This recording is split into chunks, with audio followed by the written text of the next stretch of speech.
Colgate Dental Cream to clean your breath while you clean your teeth and help stop tooth decay. And Luster Cream Shampoo for soft, glamorous, caressable hair brings you Our Miss Brooks, starring Eve Arden.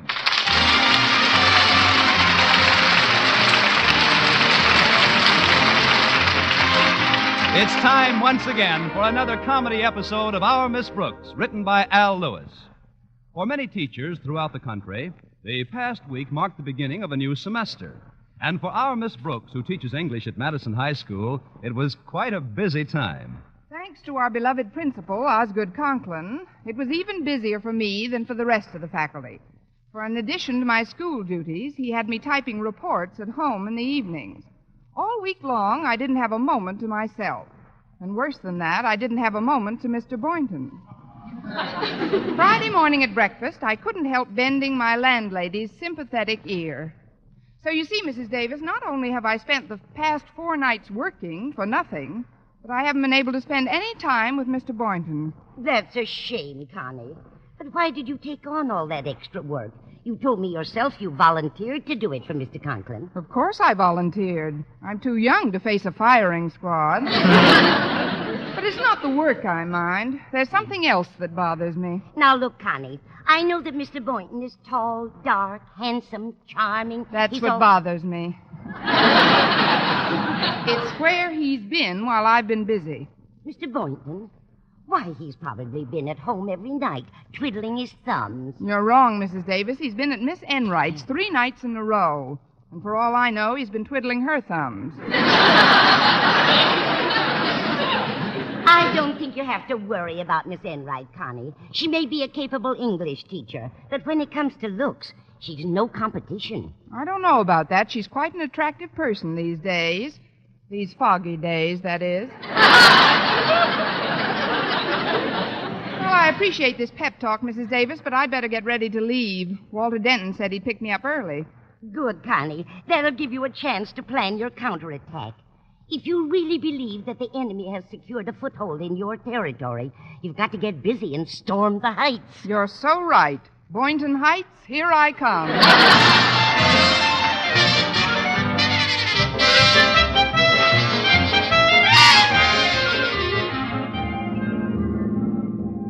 I'm glad you were prompt this morning, Walter. There's something I want to attend to before my first class. I know, and I hope he's in his biology lab when you get there. Look,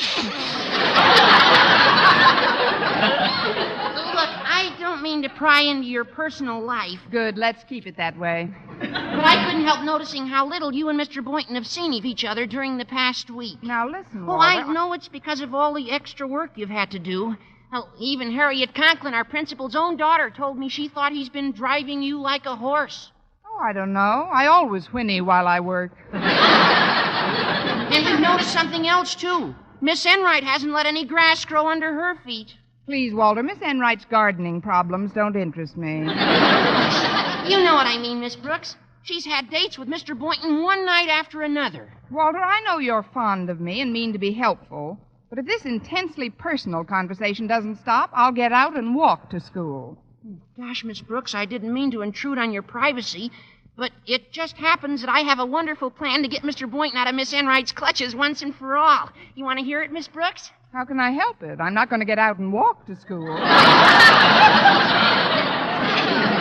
you're talking. Oh, the scheme is very simple. We just fight fire with fire.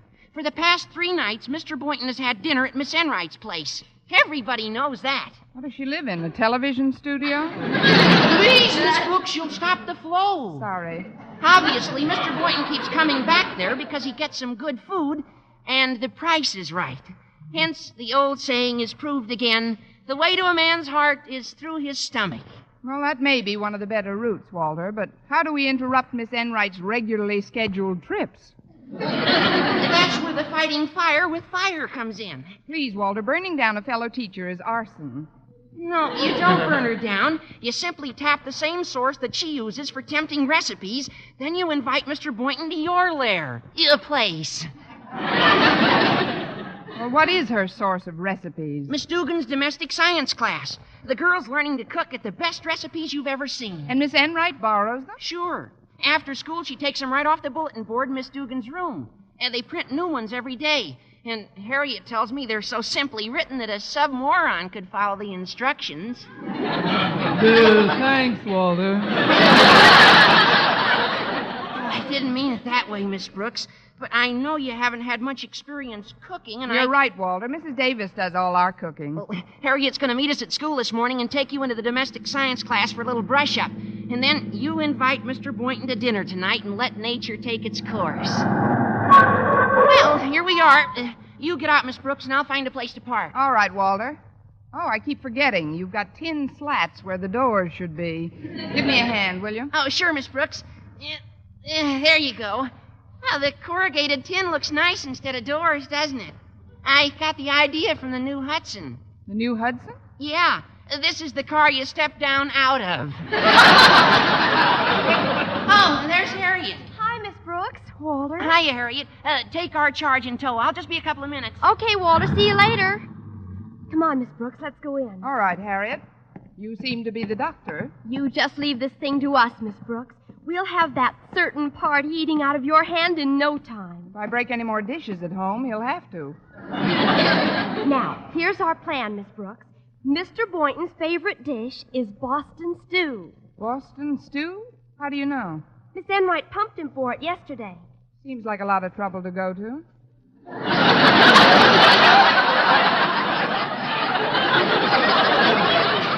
Now, at Miss Enright's suggestion, Miss Dugan is going to get the best possible recipe for Boston stew and put it on the bulletin board sometime today. Then Miss Enright will stop by and... Excuse me, Harriet. I think I'll drop into the domestic science room for a minute. I knew you'd catch on. I've got to stop by Daddy's office, but I'll join you in a little while. We've still got some time to brush you up on some fundamentals. All right, Harriet. Well, if it isn't Miss Brooks. Miss Enright. What brings you to the domestic science room, darling? Oh, I've always been domestic. Only nowadays you've got to make a science out of it. Well, if I've said it once, I've said it a dozen times. The way to a man's heart is through his stomach. By now, that should seem like the old Ox Road to you. I suppose you're referring to my constant dinner companion of the past week. Yes, I am. While I was home alone working overtime, you were home with Mr. Boynton working overtime. And I don't think it's fair, Miss Enright. All's fair in love and war, darling. You're just loaded with goodies today, aren't you? After all, if Mr. Boynton likes good food prepared with loving care, who's to prevent him from getting it? If I may borrow one of your best used cliches, two can play at that game. I'm going to prepare a dinner for Mr. Boynton that he'll never forget. You? Oh, darling, you're not the type. Think of the time and money you spend in a beauty parlor to make yourself fairly presentable. A steaming kitchen would play havoc with your fragile charms. You don't say. Well, for your information, Miss Enright, food can be cooked just as well on a pretty modern range as it can on an old pot-bellied stove. Are you inferring If the girdle fits, wear it.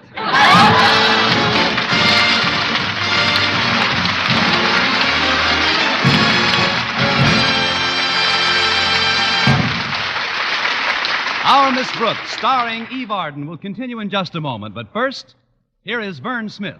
No other dentifrice offers proof of such results. Proof that Colgate Dental Cream helps stop tooth decay before it starts. 2 years' research at leading universities using Colgate Dental Cream, hundreds of case histories, makes this the most conclusive proof in all dentifrice history on tooth decay.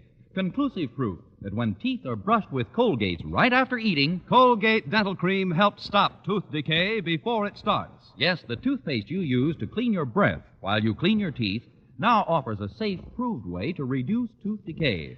Modern science shows decay is caused by mouth acids, which are at their worst right after eating.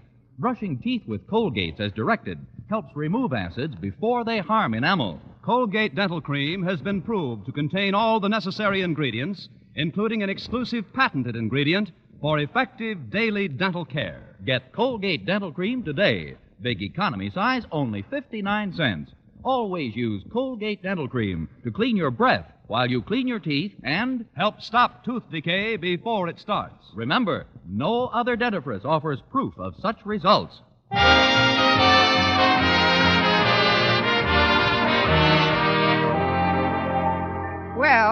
lunch period came, I hastened toward the school cafeteria to invite Mr. Boynton over for dinner. As I passed the principal's office, however, the door opened, and I heard Mr. Conklin murmur, Halt! Step into my office a moment, Miss Brooks. Aye, aye, sir. Sit down, please. Thank you. Since this is your lunch hour, I'll be brief. I just want to tell you that I appreciate your getting out that typing during this past week. Oh, you're welcome, Mr. Conklin. Well, see you later. One moment, please. The spirit with which we tackled a difficult task was most admirable. In fact, as I watched your fingers flying over the keys, putting in carbon paper, second sheets, making erasures, oiling and cleaning the machine, then washing up and starting all over again, I realized that to me this wasn't work at all. To you, it wasn't. No, indeed. It was actually, fun. Now, there's another report I must have typed, about 30 pages. 30 pages? Yes. One long evening will do it. Oh, good for her. Those Chinese secretaries are really marvelous.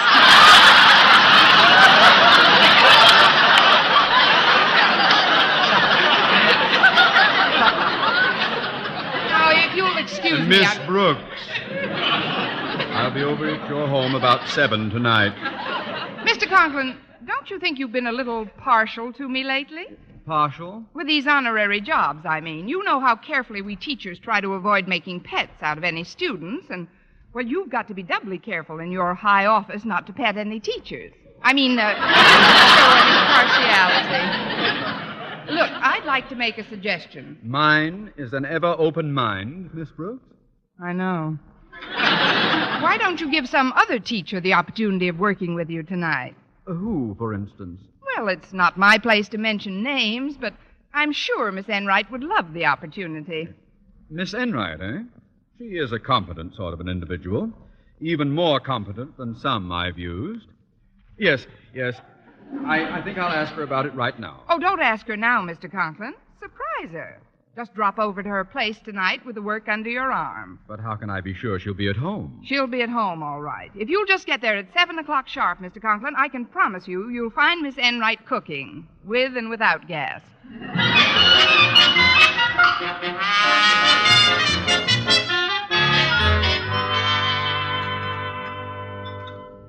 It's nice to be having lunch together again, isn't it, Mr. Boynton? Oh, it's more than nice, Miss Brooks. It is?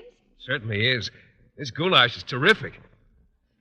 That's all right for cafeteria food, I guess, but there's nothing like a home-cooked meal. Don't you think so? Oh, I sure do. I've been very fortunate that way during this past week. I've had a couple of home-cooked meals. You've had 3, but who counts? What I'm so subtly suggesting, Mr. Boynton, is that you have dinner at my place tonight, for a change. Your place? Yes, I thought I'd prepare dinner for 2. Perhaps some special recipe you're fond of? I wish you'd asked me sooner, Miss Brooks. I promised to have dinner with Miss Enright tonight. Not again. Yeah, not again. Walter, how long have you been eavesdropping behind that history book? Oh, I haven't heard a thing, Miss Brooks. I was just thinking about what to go and get at the steam table. Well, you're excused any time, Walter. Oh, thanks, Mr. Boynton. But all I can say is anybody that'd eat dinner with Miss Enright instead of a certain other English teacher must have some of his marbles missing. Walter! I'll see you later, Miss Brooks. I can't understand his attitude. Oh, I guess he just doesn't like Miss Enright. I can understand his attitude. Look, Mr. Boynton, I happen to know that Miss Enright will be extremely busy this evening. Mr. Conklin's bringing her a report to type. Mr. Conklin, are you sure? It was the least he could do. But don't worry about your dinner engagement, Mr. Boynton. All you have to do is transfer your appetite to my table. Well, if Miss Enright is going to be busy, I guess I could accept your invitation. Got to eat somewhere. You're too gracious. Is it a date? Oh, it's a date. But, Miss Brooks, did I understand you to say you were going to cook the dinner? Certainly. That's strange. I never thought you knew anything about cooking. Oh, you'd be surprised. I know some very strange things about cooking.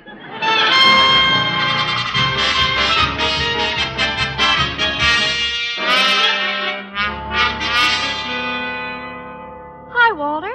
What brings you to the domestic science room? You'll see, Harriet. I'm glad the others have all gone. Yeah, there. It's up. What is it, Walter? What did you put on the class bulletin board? It's a recipe for Boston stew. I printed it myself. You printed it? Sure. I got the idea when I heard Mr. Boynton say he was having dinner with Miss Enright tonight. But, Walter, you don't know anything about Boston stew. What ingredients did you use in the recipe? Believe me, Harriet, what I printed in this recipe would be banned in Boston. Golly, it's not poisonous, is it? Of course not. Just pleasantly sickening. Now, we better get out of here before old Enright comes in. Boy, this'll teach her to try and take up all Mr. Boynton's time just because Miss Brooks is busy working. Miss Dugan! Oh, Miss Dugan! Oh, I guess everybody's gone home. Uh-oh. What's this on the bulletin board? Recipe for Boston stew. Now, that's what I call a coincidence. Come to Connie, baby.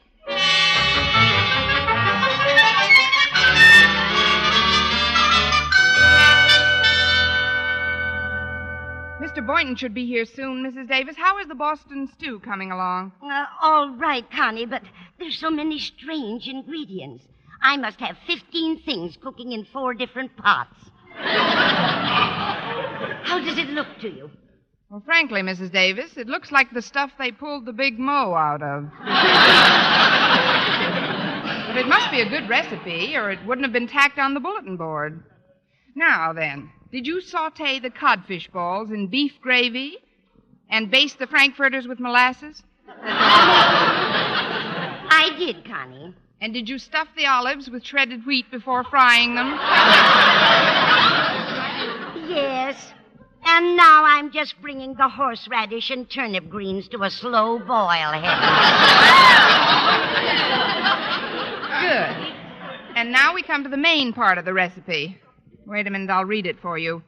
Under a low flame, gently stir codfish balls in shallow pan while adding 1 cup popcorn. Add bay leaves and wintergreen lifesavers. Then fold in 3 cups peanut brittle. Garnish with diced carrots and allow to simmer in 1 bottle of warm Coca-Cola.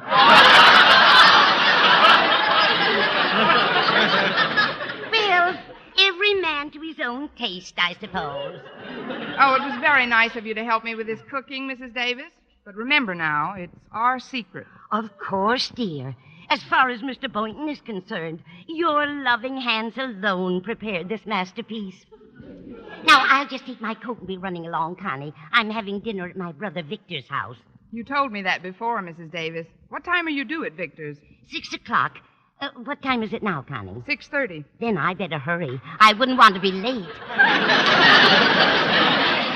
It's Victor's birthday today, you know. You told me that before, too. Really?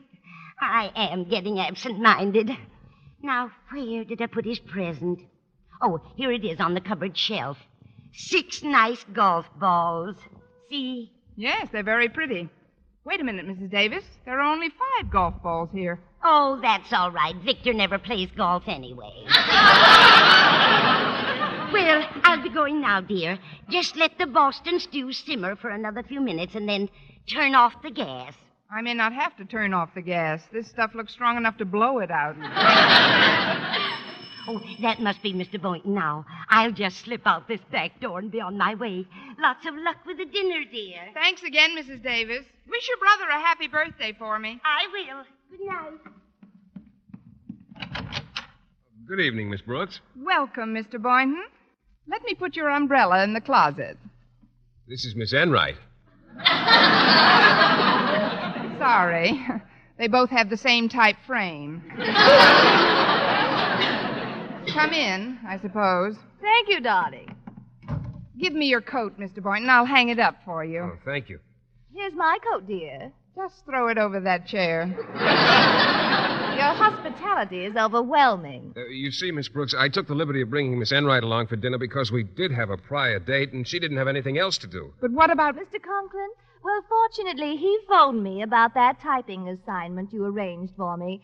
But I told him that as much as I'd love to help him, I couldn't because of my sore finger. What sore finger? The one that got better as soon as I phoned Mr. Boynton. But now that we're here, I don't see why we can't have a fairly jolly dinner party. Oh, I'll bet you've got a swell dinner ready.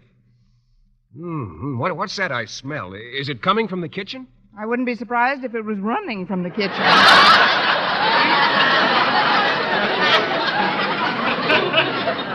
Well, I guess I'll have to set another place at the table Don't now. you lift a finger, darling. I'll set my own place and pitch right in like a good little sport. We girls have to stick together, you know.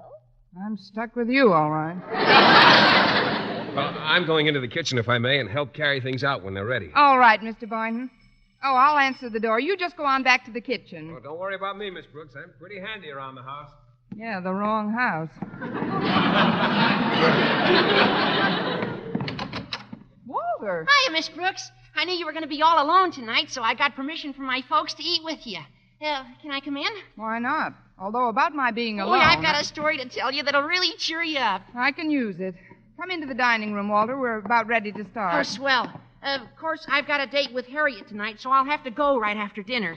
But I want you to hear the rib I pulled this afternoon. Well, if it isn't one of my favorite pupils, how are you, Walter?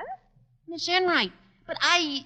Well, didn't you expect me either? We're all being surprised tonight, aren't we? Well, I put everything in this big platter, Miss Brooks. Oh, hello, Walter. Oh, hello, Mr. Boynton. What are you doing here? I was invited. So was Walter. We're all invited. Now, let's sit down and get this over with. Start eating, shall we? Fine. I'll be the Papa Bear and do the serving.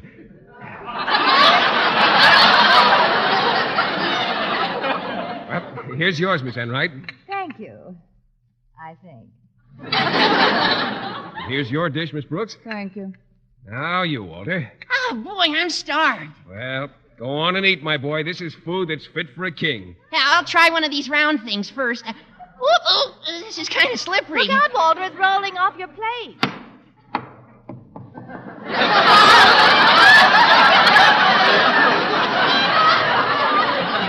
it go? I caught it on the fourth bounce. Here you are. Say, this is a pretty strange kind of food. It says Spalding Crowflight on it. Spalding Crowflight? Don't give it another thought. Victor never plays golf anyway. Just what kind of a dish is this, Miss Brooks? Oh, can't you tell? This is Boston stew. Well, sure, anybody knows that. You can tell at a glance that this is good old Boston stew. So that's why the recipe wasn't on the bulletin board in the domestic science room. You took it, Miss Brooks. Why not? First come, first served, I always say. Now, let's dig in, shall we? But, Miss Brooks... You better start eating, Walter. Remember what you told me. You've got to go right after dinner. I know, but this isn't the way I want to go.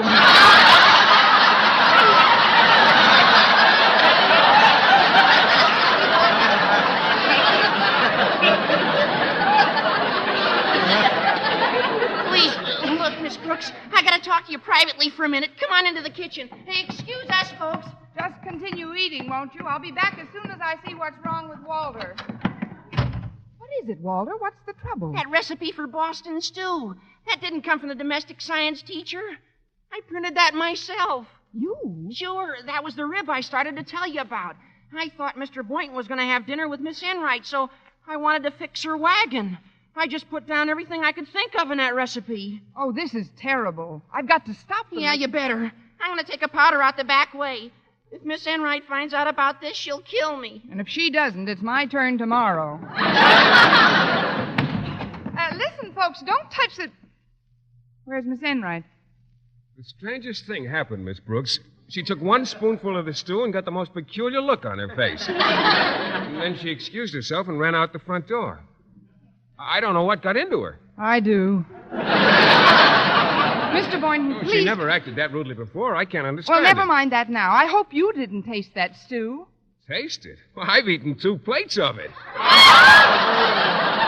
Oh, it's delicious, Miss Brooks. Well, I feel warm all over. Just goes to prove the old saying, the way to a man's heart is through his stomach. Mr. Boynton, with 2 plates of that stew in there, the super chief couldn't get through.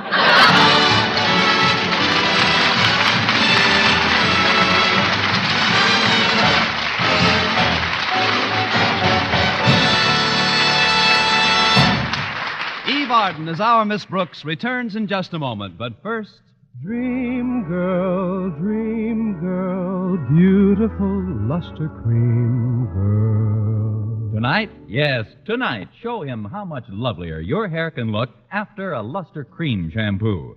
Luster Cream, world's finest shampoo. No other shampoo in the world gives Kay Daumit's magic blend of secret ingredients plus gentle lanolin.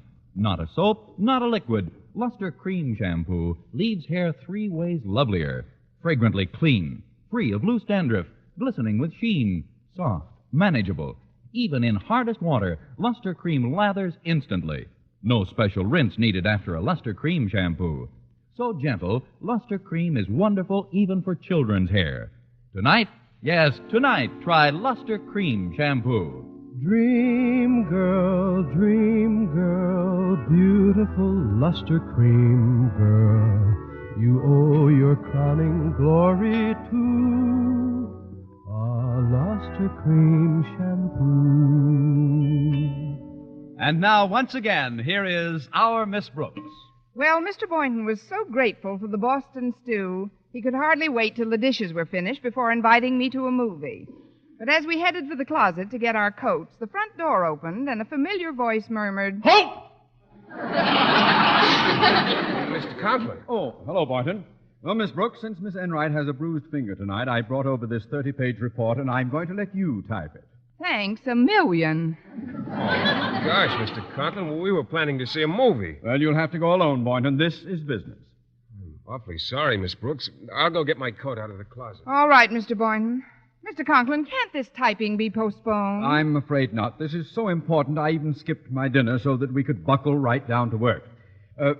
By the way, while we're working, I could use a little snack. Do you have anything around that I could eat? Eat? Yes. I have just the thing for you, Mr. Conklin. Mr. Boynton. Yes, Miss Brooks? Stick around. I'll be with you in a minute. Next week, tune into another Our Miss Brooks show brought to you by Luster Cream Shampoo for soft, glamorous, caressable hair and Colgate Dental Cream to clean your breath while you clean your teeth and help stop tooth decay. Our Miss Brooks, starring Eve Arden, is produced by Larry Burns, directed by Al Lewis, with music by Wilbur Hatch. Mr. Boynton is played by Jeff Chandler, Mr. Conklin by Gail Gordon. Others in tonight's cast were Jane Morgan, Dick Crenna, Gloria McMillan, and Mary Jane Croft.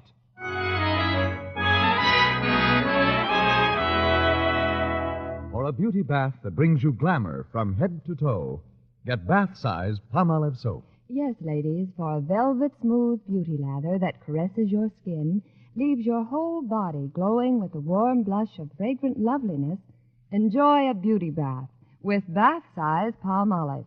It's perfect for your tub or shower.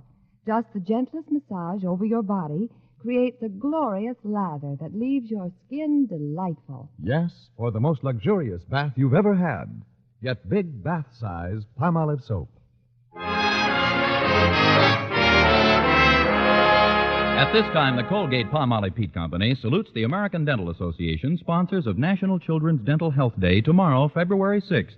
Colgate Dental Cream is proud to have contributed vital research in the fight against tooth decay. The American Dental Association recommends these 3 important steps in helping eliminate tooth decay. 1, regular visits to your dentist. 2, proper diet. 3, brush teeth immediately after eating.